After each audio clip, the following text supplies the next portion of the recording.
Hello, it's me, Kyle. Welcome back to Give Pause Hobby, the channel where I stop to appreciate the things I love to fill my free time with. And we're back for the first time in a long time with an episode of Solo Section, where I take the rules that allow games maybe intended for multiple people, but to be enjoyed by only one, that you might already have on your shelves, you just don't know how to play just yet.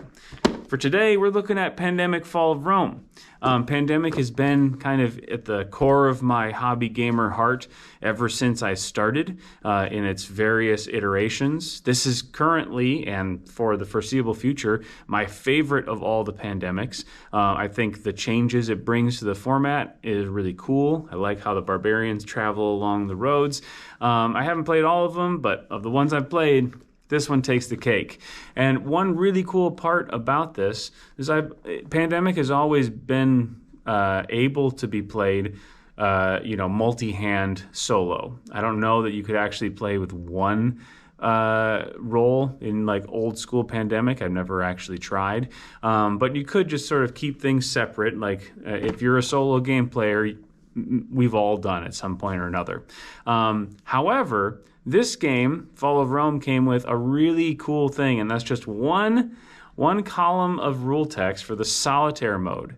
And the great part about that is not only is it an awesome way for me to play this awesome version of Pandemic more, I don't see any reason why this solitaire mode can't be retrofitted to any of the other Pandemics.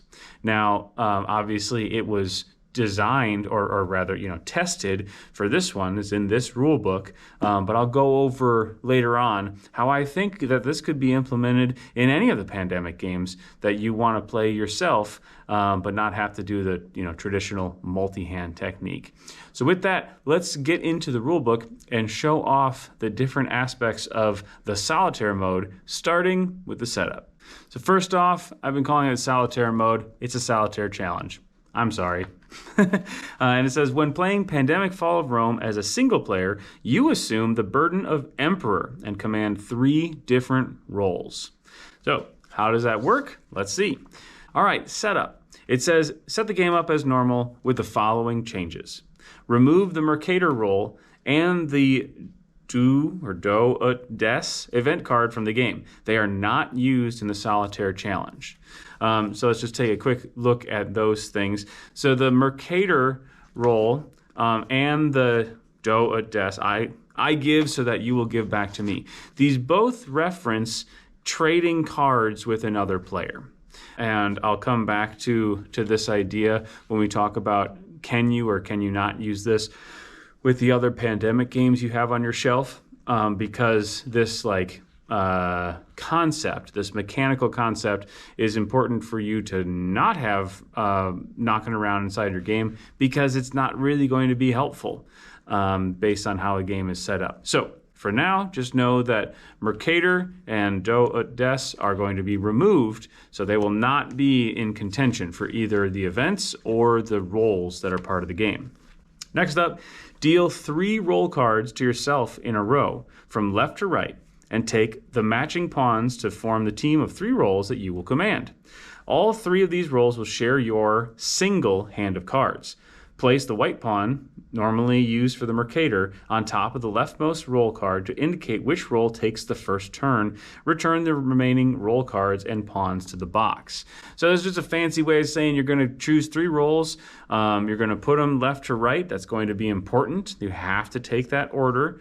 And you're going to use one of the pawns that would have been for the Mercator and use that for... the Mercator is a green pawn. Why does it say a white pawn?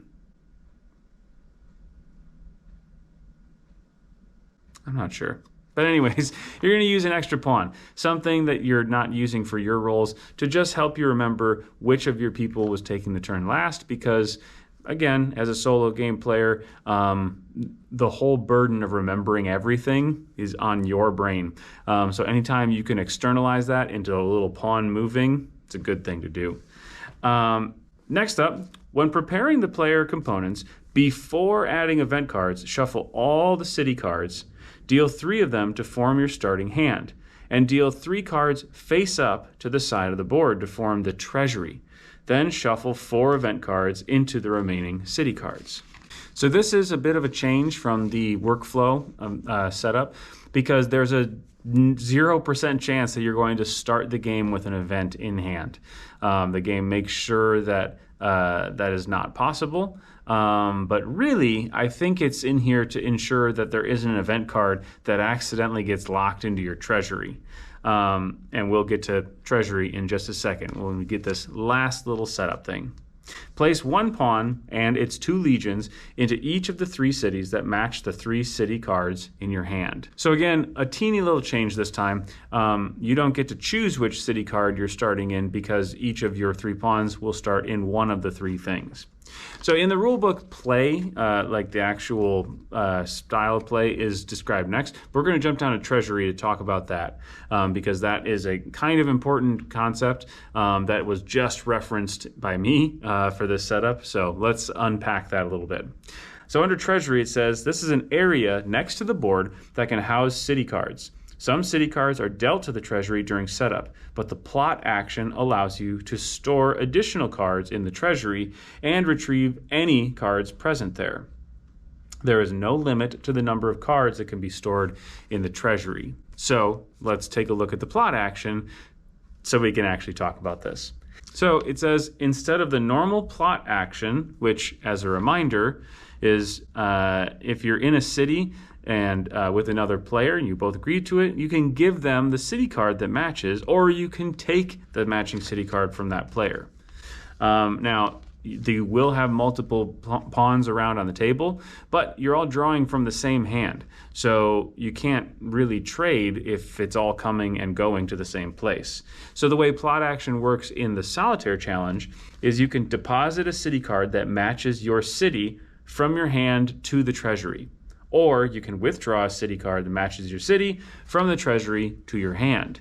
Now, the mechanical purpose of the treasury and this new plot action is it's a way for you to get around, I think, everybody's least favorite part about pandemic, which is just the hand management, where you have almost enough cards for 2 different diseases or for the 2 different barbarian hordes, and then you draw one of them and you don't have enough to keep all of the cards in your hand. It's not fun to have happen, and this is the way you get around it, because in the other games, when you're playing multiplayer, the way you get around it is by offloading it to other people. You say, oh, you're working on the yellow disease, I'm going to give you yellow cards as soon as I can, or whatever way you can do that. But in this version, you're going to store stuff away in the treasury. So back to the setup, because you can only take things from the treasury that are matching your current city, I think the removal, or rather the holding back on the event cards until after your starting hand has been dealt, that was primarily to make sure that you didn't get into a broken game state where you have an event card that's just trapped in the treasury. Now, obviously, they could have just put a rule in there that says any event cards that get dealt to the treasury are just shuffled back into the deck and redraw another one. But maybe part of it was they just didn't want you to start with an event card either. In any case, this is a central part of this solitaire challenge that makes it possible with your one hand split between 3 players, and that's how it interacts with the setup. So let's go back up to the section above where it describes play. Play proceeds like the multiplayer game, except instead of different players taking turns, you control 3 different roles on the board. You take their turns one by one in clockwise, left to right order, using the white pawn to track the role whose turn you are taking. Just a quick note, I don't know that they necessarily needed to pretend like that's what clockwise means. Like, if you think about clockwise, I'm sorry to be like the contrarian here, but if going left to right, that's my left to right, is this your left to right? I still don't know how YouTube video works. That you could be looking at either side of the clock. I'm sorry. The hand goes around and comes back on the bottom. So left to right, if that's, going clockwise, could also mean, if you think about the bottom, left to right, which would be counterclockwise. I don't know. And it says in quotes because it's not really clockwise. I don't know why they didn't just say left to right. But anyways, that's just me being a pedant about language. All 3 rolls share your single hand of cards. Your hand limit is still only 7 cards, but you can use the Treasury to augment this limit. All other rules, steps of a turn, or other actions and winning and losing the game are resolved as normal.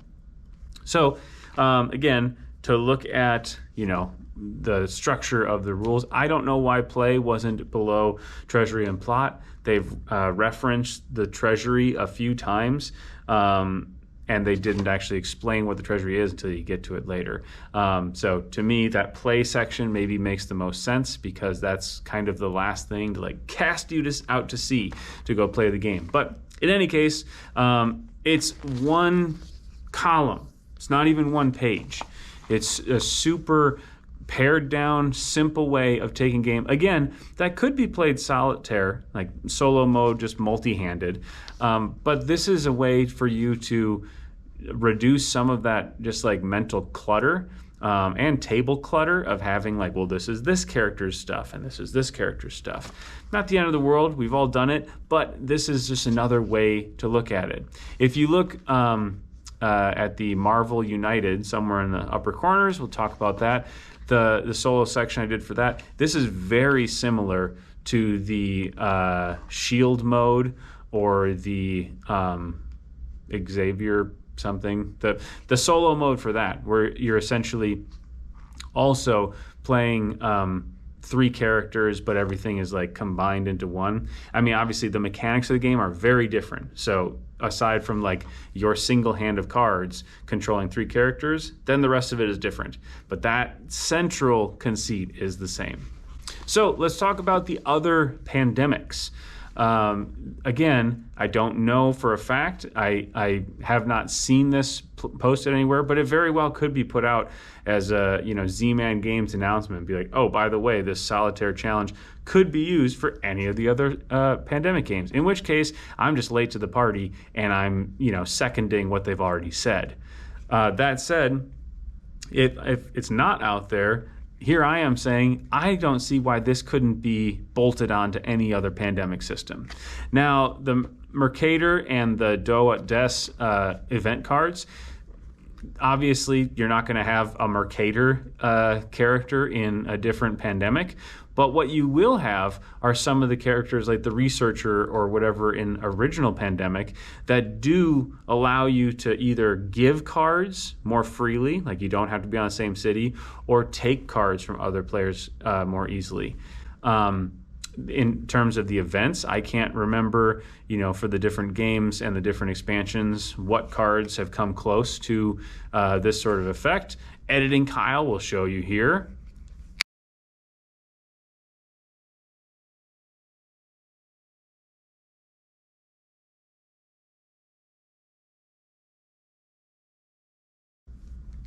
And we're back. So if you remove any cards that reference trading the city cards to other players from whatever version of Pandemic you're playing, whether that be original or with any expansions, Iberia, the Cthulhu, or Rising Tide, those 2 I haven't actually played. But I don't see why you couldn't just do the solitaire challenge with those. So it's a super simple and also multitudinous use rule set, which is not the norm for this channel, which I was really excited when I was like, I should talk about Fall of Rome, because A, I love that game, and B, I think this could just be used with any of the other pandemic systems. So if you've tried it, sound off down below. Or let me know what's your favorite pandemic. Or I'm giving you 3 options to sound off. Let me know what you think about the Cthulhu or Rising Tide ones, because I've been interested in both of those. I just haven't actually ever sought them out. But anyways, this is a short one. It's just 1 column's worth of text. So if it was long, there'd be something wrong with it. But just talking about it, as with all my other videos on the channel, is getting me excited about playing Fall of Rome again sometime soon. So that's a pretty good sign, I would say. And with that, I'm going to say, Thanks for taking a pause with Give Pause, and happy gaming. We'll see you next time.